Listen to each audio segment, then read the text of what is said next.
এই ভিডিওতে আমরা এসএসসি সিজিএল টিয়ার 1 26 জুলাই 2023 শিফট 1 যে কোশ্চেন পেপারটা এসেছিল সেটার জিকের পার্টটা নিয়ে আলোচনা করবো।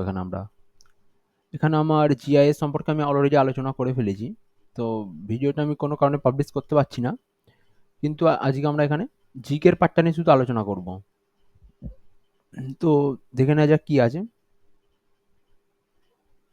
প্রথমে কি আছে, part of 3 of Indian constitution enlisted how many group of fundamental rights? তো কি বলা হয়েছে এখানে, পার্ট 3 তে ইন্ডিয়ান কনস্টিটিউশনে কতগুলো আমাদের ফান্ডামেন্টাল রাইটের কথা বলা হয়েছে। এর উত্তরটা কি হবে, কেউ গেস করতে পারবে? এর উত্তরটা হবে 6টা, 6 হবে। কি কি তাহলে ফান্ডামেন্টাল রাইটসগুলো আমি এখানে একটা লিস্ট করে রেখে দিচ্ছি। এখানে তোমরা কিছু কিছু উত্তরের আমি স্পেশাল বিষয় লিখে রেখেছি যেগুলো তোমাদের দরকার হতে পারে, যে কি কি ফান্ডামেন্টাল রাইটস আছে। Rights of equality, rights of freedom, right against exploitation, right two freedom of religion, culture and educational rights, a right to constitutional remedies। তো এতগুলো আছে। সম্ভবত একটু অসুবিধা হচ্ছে আমার এখানে। দ্বিতীয় কোশ্চেনটা কি, what was the primary target of the first 5 year plan of India? এর মধ্যে কোনটা ফার্স্ট যে আমাদের 5 বছরের একটা প্রকল্প গঠন করা হয়েছিল, এখনো এটা চলে প্রায় 5 বছরের প্রকল্প। তার প্রথম যে 5 বছর হয়েছিল তার কি আম, মানে উদ্দেশ্যটা কি ছিল? এর উদ্দেশ্যটা কেউ গেস করতে পারছো এটার? এটা হবে এটা, ডেভেলপমেন্ট অফ এগ্রিকালচার। বিষয়টি কি হয়েছিল, বিষয়টার আগে তোমাদেরকে কিছু তথ্য বলে দেওয়া দরকার। যেমন দেখো, first year plan was from 1951 to 1956। পুরো প্রথম বছর এটা আমাদের, মানে ভারতের স্বাধীনতার পরেরই এটা। তখন আমাদের ভারতের অবস্থা খুব খারাপ ছিল, মানে খাওয়া দাওয়ার ব্যাপারে খুবই খারাপ অবস্থা ছিল তখন। মানুষ খেতে পেত না। তো চাষের ওপর গুরুত্ব দেওয়ার জন্যই এই 5 বছরের পরিকল্পনাটা গঠন করা হয়েছিল। এর টার্গেট ছিল কি, 2.1% গ্রো হবে।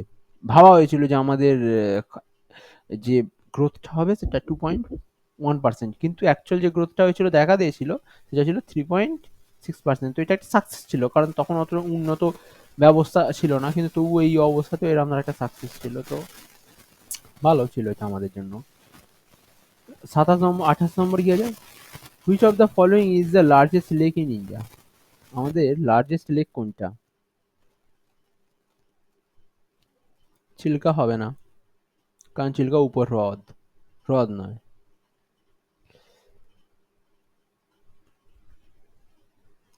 এর উত্তরটা হবে,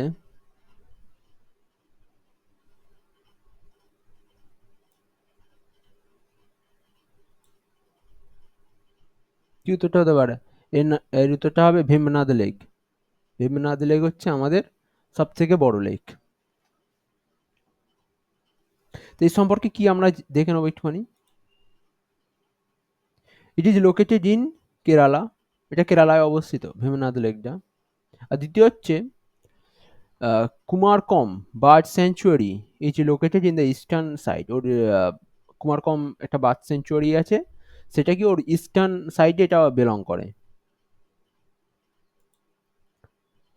তারপর চলে আসো এখানে 29-এ কি বলেছে, Indian Olympic Association IOA was formed in the ইয়ার।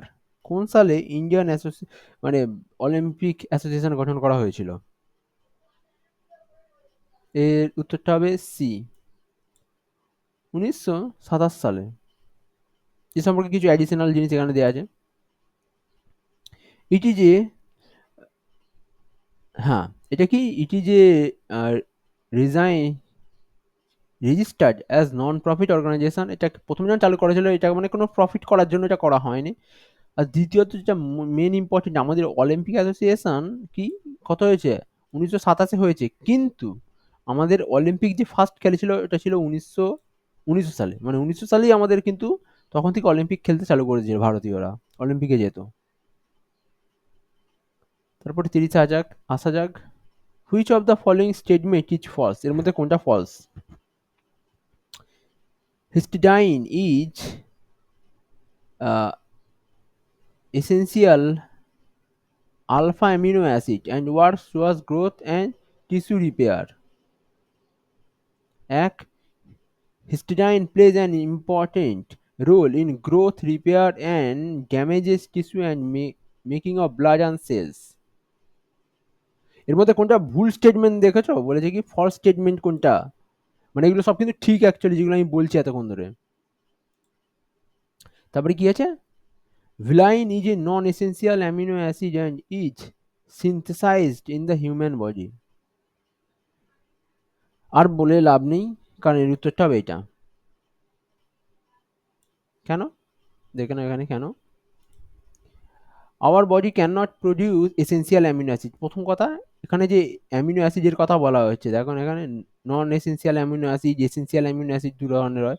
তো এখানে যে এসেন্সিয়াল অ্যামিনো অ্যাসিড আছে সেটা কিন্তু আমাদের বডি সিনথেসাইজ করতে পারে না, মানে বডি সরাসরি নিতে পারে না। তাহলে কি বলেছে? There is 9 essential amino acid. কতগুলো এসেন্সিয়াল অ্যামিনো অ্যাসিড আছে? 9টা আছে। তাহলে কি valine is a essential amino acid, মানে কি ভ্যালেনাইন একটা essential amino acid, non essential এখানে লেখা আছে, নন এসেন্সিয়াল নয়, একটা এসেন্সিয়াল অ্যামিনো অ্যাসিড আমাদের শরীরের জন্য। আর আমরা এটা সিনথেসাইজ করতে পারি না, আমাদেরকে কালেক্ট করতে হয় কোথাও না কোথাও থেকে। এবার তাহলে 31 নম্বরে আসো। The first Paralympic game were held. Paralympic গেমটা কি প্রথমে আমাদেরকে একটু জেনে নেওয়া। প্যারাঅলিম্পিক গেমটা হচ্ছে তাদের জন্য যারা কি বলে শারীরিকভাবে একটু, মানে এক কথা পিডাব্লিউডি ক্যান্ডিডেট জন্য, যারা এক্সাম দিচ্ছে তারা বুঝে পিডাব্লিউডি ক্যান্ডিডেট কারা, তাদের জন্য এটা। তো হ্যাঁ, এটা first Olympic game are held in, কোথায় হয়েছিল? হেল্ড করা ছিল রোমে হয়েছিল। রোম ইটালিতে করা হয়েছিল। এটা দেখে নাও এখানে কি, Paralympic game which were called the Stone Mandeville game. Stone Mandeville game বলা হয় এটা, এর অপর নাম, এটা মনে রাখতে হবে। তারপরে কি, it was first took place in Rome Italy in 1960। এটা ইটালির রোমেতে প্রথম করা হয়েছিল। ইট ইজ ডিসেবল পার্সন, মানে যেটা আমি বললাম একটু আগে, এটা পিডাব্লিউ ক্যান্ডিডেটদের জন্য, কারণ ওরা তো এমনিতে অলিম্পিকে যোগদান করতে পারতো না, এটা ওদের জন্য করা হয়েছিল। তারপরে 32-এ চলে আসো। Which of the following is not one of the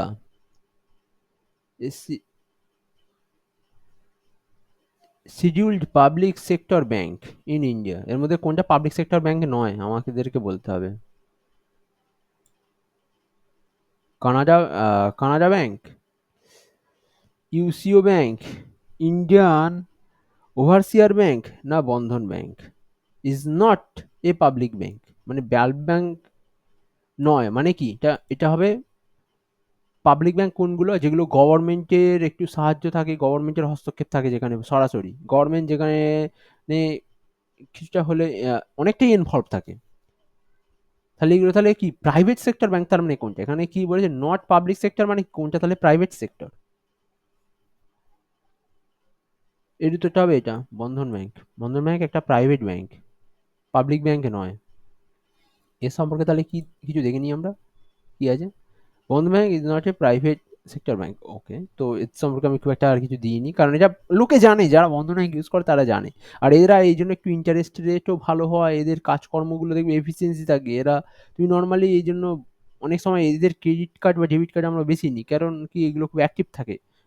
particularly যখন তুমি বিদেশে কোনো ট্রানজাকশন করো, অন্যান্য দেশে তুমি কোনো টাকা পাঠাতে গেলে, তখন এই এইসব ব্যাংক তাড়াতাড়ি কাজটা করতে পারে। কি আছে? Which of the following is not one of the scheduled public sector bank. কোনটা পাবলিক সেক্টর ব্যাংক নয়, অর্থাৎ কোনটা আমাদেরকে প্রাইভেট সেক্টর ব্যাংক, সেটা হবে বন্ধন ব্যাংক। এর উত্তরটা হবে Canada bank, UCO bank, Indian overseas bank, এগুলো হবে না, বন্ধন ব্যাংকটা হবে, কারণ এটা প্রায় সবাই জানি আমরা। তারপরে 32-এ কি আছে? When was a comprehensive dispatch of education call Wood dispatch and education sect. মানে উড ডিসপ্যাচ কবে প্রকাশিত হয়েছিল? এর উত্তরটা হবে 1854। 1854 খ্রিস্টাব্দে উডে ডিসপ্যাচ প্রকাশ হয় এবং এটা পাসও হয়ে যায়। এখানে আমাদের ছুঁয়ে পড়ার নীতি সম্পর্কে বলা হয়েছিল যে যারা উপরে তলার মানুষ আছে তাদেরকে সেকালে থেকে দেখেছে যা নিচের তলায় আসবে, তো এরকম দ্বারা কিছু প্রপোজ করা হয়েছিল এবং এটা আমাদের দেখানো কি আছে, it is also known as the magma card of English education in India. আমাদের যে ইংরেজি শিক্ষার যে বিস্তার তার জন্য এটা কিন্তু ম্যাগমা কার্ড বলা হয় এতে। আর যেই সব থেকে, কিন্তু এর আগেও হয়েছিল চ্যাটার অ্যাক্ট বা ওইসব কিছু হয়েছিল কিন্তু সেগুলো অতটা এফেক্টিভ হয়নি। কিন্তু হ্যাঁ, এর ভিত গড়তে অবশ্যই সেগুলো সাহায্য করেছিল, এটা বলতে হবে। 34 কি আছে, in September 2021 the pension fund regulation and development authority increase the entry age of the natural person system for dash to dash, মানে পেনশন ফান্ডের এটা একটু বাড়ানো হয়েছে, তোমরা জানলে জানবে যে এখন বাড়ানো হয়েছে। তো এটা কত বাড়ানো হয়েছিল, এজটা আগে কত ছিল, এখন কত হয়েছে? এর উত্তরটা হবে বিএডটা। বিএডটা উত্তর হবে আগে ছিল 65 বছর, এখন হয়েছে 70 বছর। আমি সবের বিষয়ে বলছি না, এমন নয় যে সব সেক্টরে একই আছে, অন্যান্য সেক্টরে আগে রিটায়ার হয়ে যায়, কিন্তু এখানে 35 থেকে 70 বছর। এখন যদি উত্তরটা হয় তাহলে এখন হবে 70 বছর। কেউ যদি বলে যে এখন বর্তমান পেনশনের ব্যাপারটায় এখন কত এজে পেনশনটা করা হয়, 70 হবে। তার 35-এ, which was the first petrochemical company in India? আমাদের প্রথম পেট্রোকেমিক্যাল কোম্পানি কি ছিল? Indian corporational, sorry, Indian petroleum corporation limited, দুই gas authority of India limited, Haldia petrochemical limited, আর national organisation chemical industry limited.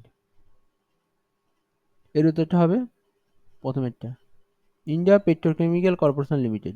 Obviously India প্রথমে ওরমদারাই নাম আসবে, প্রথমেই তো বলে দেবে না যে হলদিয়া পেট্রোকে ওরমদা হয় না।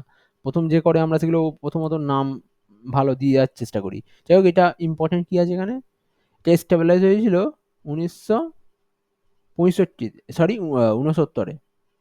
আর it was merged with Reliance, এটা কিন্তু মার্জ হয়ে গেছে এখন বর্তমানে, ইন 2007। এটা মার্জ হয়ে যায়, তার আগে এটা প্রতিষ্ঠা হয়েছিল, এটা গুরুত্বপূর্ণ আছে, আর কিছু নয়।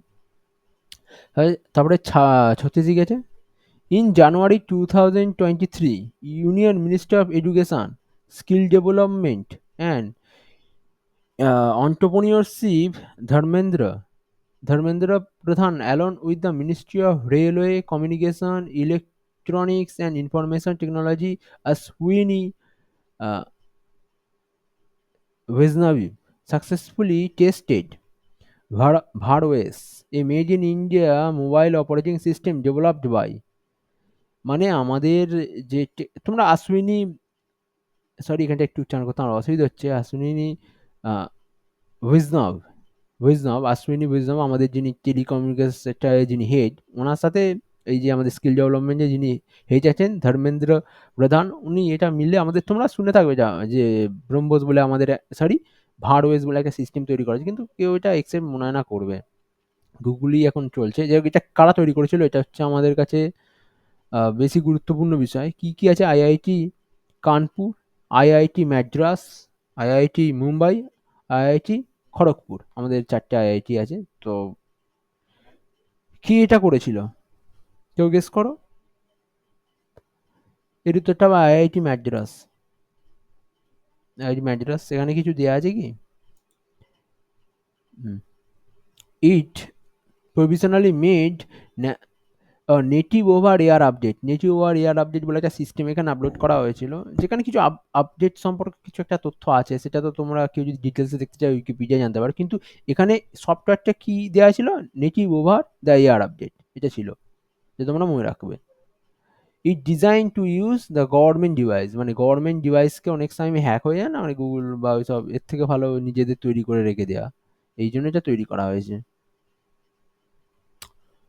37-এ Padma Bhushan award Alarmel Valli, who is renowned for Bharatanatyam, এই জন্য ইনি অ্যাকচুয়ালি এটা পেয়েছিলেন, ইজ অলসো অ্যান কি exponent with of which of the following dance, উনি এছাড়া ভারতনাট্যম ছাড়া আর কি ড্যান্স করতে পারতেন, পদ্মভূষণ অ্যাওয়ার্ড উনি পেয়েছিলেন, এটা দেওয়া আছে। কেউ গেস করো? এর হবে উত্তর হবে এ, ওডিসি। ওডিসিও উনি ভালো পারতেন। কিছু additional information: she is also awarded the Sangeet Natyam academy award. সঙ্গীত নাট্যম একাডেমি অ্যাওয়ার্ডও উনি পেয়েছিলেন। কি 2001-এ পেয়েছিলেন উনি, 2001-এ পেয়েছিলেন। She is the second youngest dancer to be conferred the Padma Shri. Padma Shri উনি যে পেয়েছিলেন এটা কিন্তু উনি সেকেন্ড, তখন ইয়ংগেস্ট ছিলেন। ওর আগে একজনই পেয়েছিল। যে ইয়ংগেস্ট মানে এমন নয় যে ভাবুনি যে 14-15 বছর পেয়ে গেছে, এমন নয়। উনি মানে বড় বেলাতেই পেয়েছিলেন, কিন্তু তবুও ওনার এজ হিসেবে উনি সেকেন্ড ইয়ংগেস্ট পড়েন। তো এবার 38-এ চলে আসো। In 1880, whose work provided a physical picture of how compounds are formed by the combination of two or more different type of atoms? কে দেখিয়েছিল যে ফিজিক্যাল পিকচার দেখিয়েছিল যে ওই যে অ্যাটমিক যে আমরা স্ট্রাকচার গুলো দেখি না, দেখবো অনেক রকমের ঘুরছে, ওই যে ওই স্ট্রাকচার গুলো কে দেখিয়েছিল? এর উত্তর হবে জন ডাল্টন। জল ডাল্টন দেখি, হ্যাঁ জল ডাল্টন প্রথম দেখিয়েছিল। এছাড়া কি, he is the first scientist to study the behaviour of, উনি আবার প্রথম ছিলেন যিনি গ্যাসেরও স্ট্রাকচার দেখেছিলেন।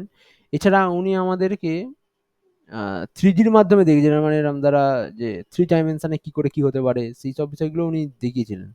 তোমরা চাইলে এগুলো অবশ্যই কিন্তু ডিটেলসে দেখবে, উইকিপিডিয়ায় পেয়ে যাবে এই বিষয়গুলো। 39-এ, which of the following can make a provision for ancillary power of the supreme court?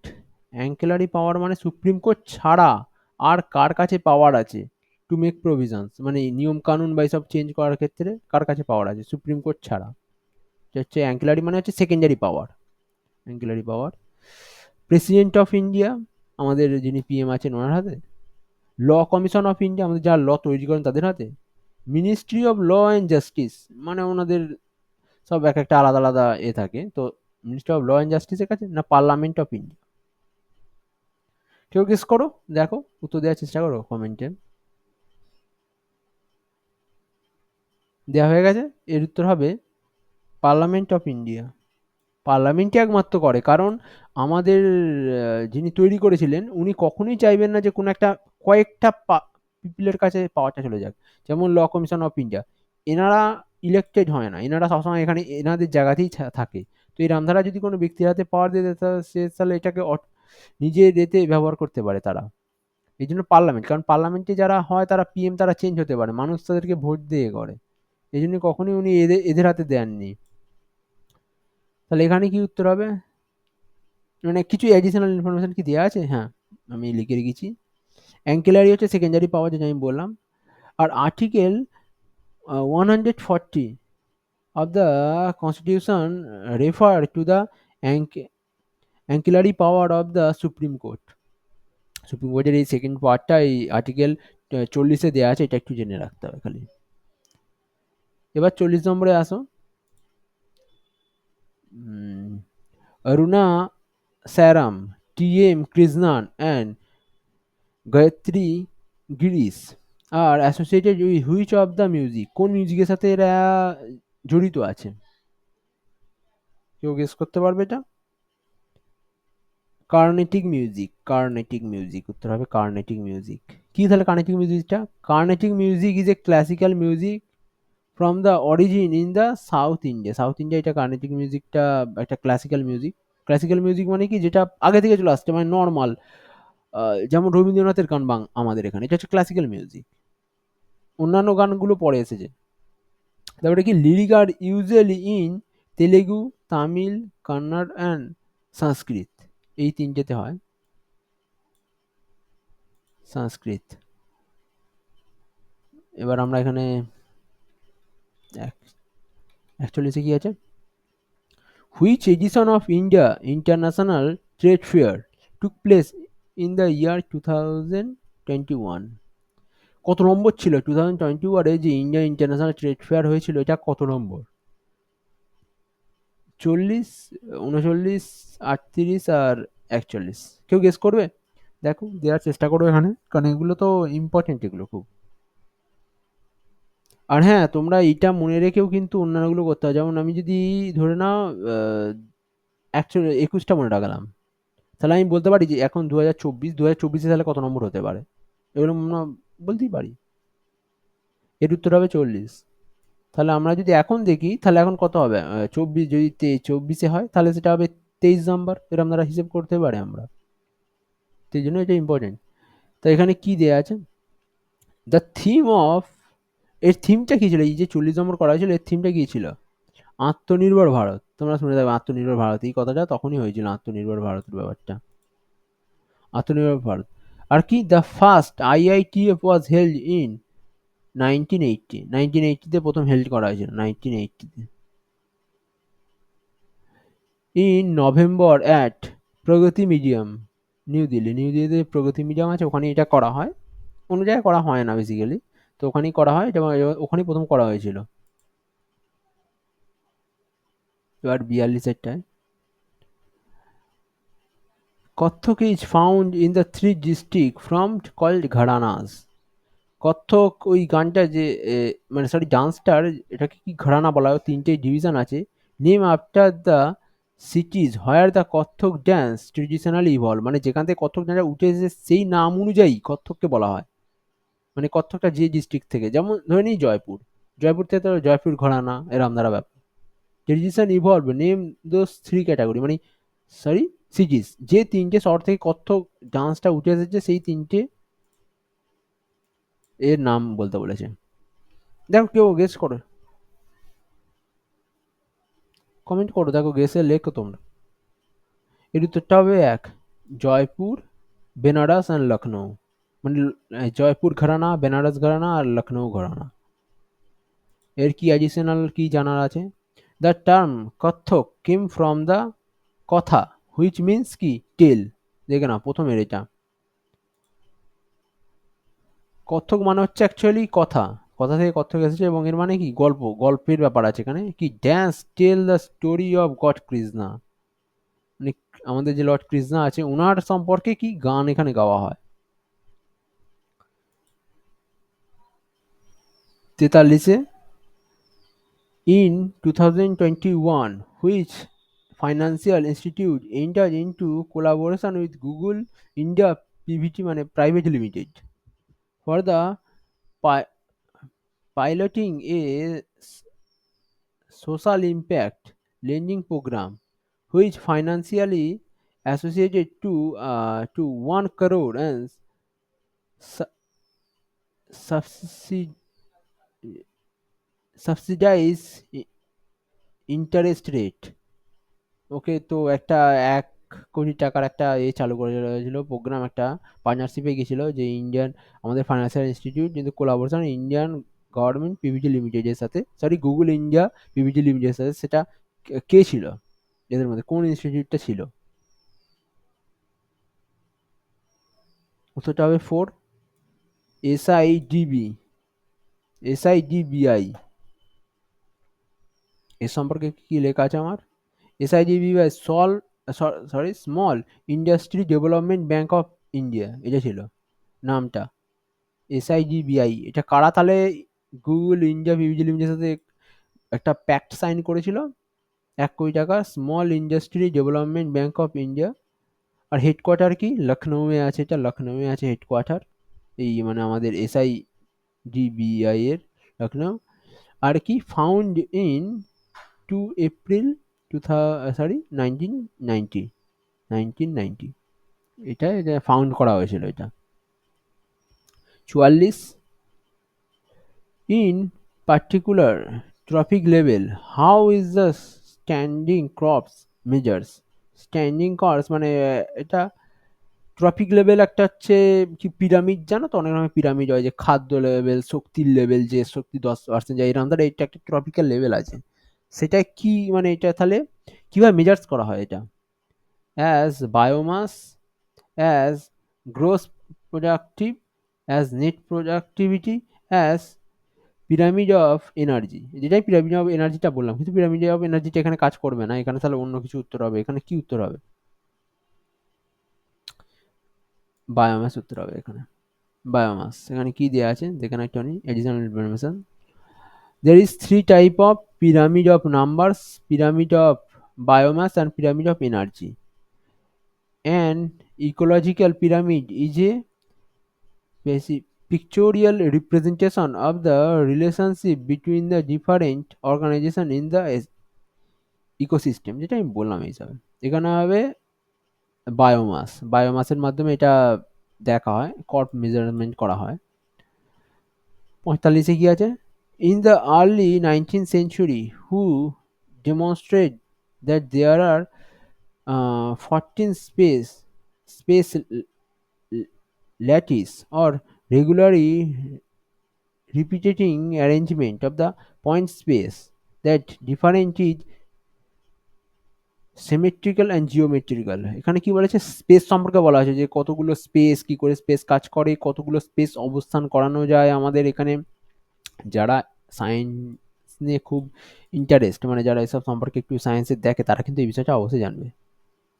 কে এই বিষয়ে মতবাদ দিয়েছিল যে এতগুলো হায়ার লেভেলে যাওয়া যেতে পারে? আমরা কি 3 ডাইমেনশনে বাস করি, তারপরে 4 ডাইমেনশন, 6 ডাইমেনশন, 7 ডাইমেনশন, এরকম সব ডাইমেনশন আছে। এগুলো যদিও এখনো মানে থিওরিটিক্যাল অথবা মানে প্র্যাকটিক্যালি কেউ দেখাতে পারে না এগুলো কোথায় হবে, যেগুলো যেখানে তোমার স্পেসটা আনস্টেবল সেই সব জায়গায় হবে। তো এটা কে বলেছে? কে বলেছে যা, এটা হচ্ছে গুরুত্বপূর্ণ।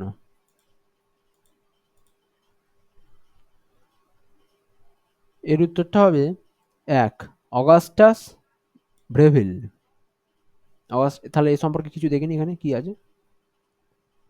In 1848, he was said that there are 12 possible three-dimensional lattice that can fill space without gaps, মানে কোনো গ্যাপ ছাড়া তিন 3 ডাইমেনশন ওলা কি এই 14, মানে 3 ডাইমেনশনকে 14 ভাবে আমরা সাজাতে পারি যেখানে কোনো গ্যাপ থাকবে না, নোন অ্যাজ ব্রেভারিল ল্যাটিস। মানে ভাবো তখন বলেছিল এটা 1848, তখন বলেছিল। He later referred to the 40 different three-dimensional configuration into which atoms can be arranged in a crystal, মানে উনি ক্রিস্টালের মাধ্যমে উনি দেখিয়েছিলেন অনেকগুলো, যে হ্যাঁ এইভাবে এইভাবে তোমরা করতে পারো। এবার এগুলো তো সম্ভব না হাতে তৈরি করে অতটা সহজে। তো উনি কিন্তু দেখিয়েছিলেন ক্রিস্টালের মধ্যে ওরকম একটা স্ট্রাকচার থাকে, ক্রিস্টালের বন্ধন শক্ত হয় তবে।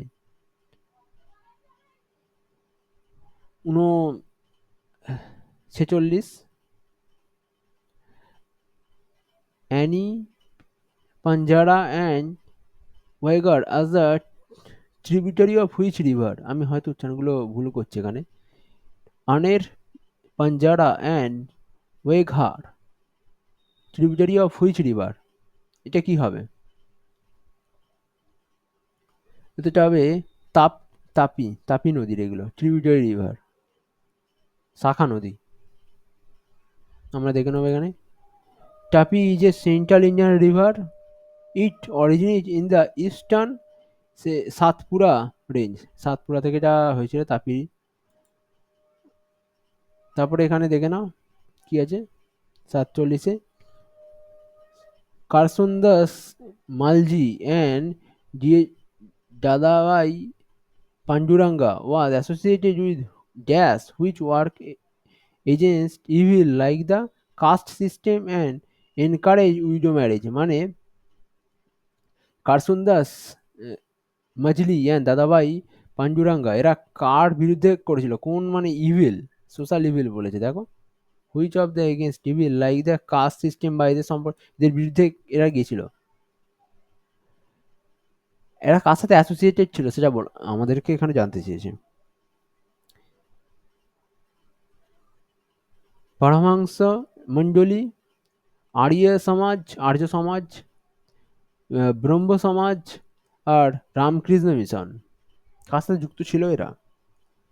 উত্তরটা হবে এটা, পরমহংস মণ্ডলীর সাথে এরা যুক্ত ছিল।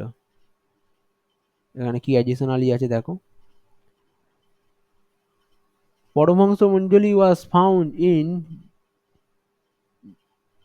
বোম্বে ইন 1840। বোম্বেতে এটা করা হয়েছিল। ইট ওয়াজ এ relationship with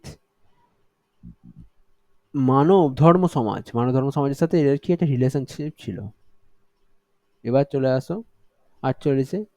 the main chief কি social unit of the Aryans আর the main chief social unit of the Aryan. আর্য সমাজের অনেক রকম এরিয়া ছিল, মানে ধাপ ছিল। যেমন গৃহপতি, তারপরে সমাজপতি, তারপরে রাজপতি, এরকম ধর অনেক রকমের ছিল। রাজান বলা হতো, গায়ান বলা হতো। তো এই জিনিসটার মধ্যে দ্য মেন চিফ কে ছিল সোশ্যাল ইউনিটের মেন চিফ কি ছিল? কারা বেসিক্যালি, যেমন আমাদের এখানে কি কেন্দ্র ইম্পর্টেন্ট, কিন্তু আমাদের রাজ্যগুলো বেশি ইম্পর্টেন্ট। দেখবে রাজ্য সরকারের খুব পাওয়ার থাকে আমাদের রাজ্যে, আর এরাই কন্ট্রোল করে নর্মাল জায়গাগুলো। তো এখানে অবশ্যই কেন্দ্র পাওয়ারফুল এমন নয় যে কেন্দ্র পাওয়ারফুল নয়, কিন্তু সোশ্যাল, যেমন দেখো সোশ্যাল ইউনিটে কার পাওয়ার বেশি থাকে? রাজ্যের পাওয়ার বেশি থাকে।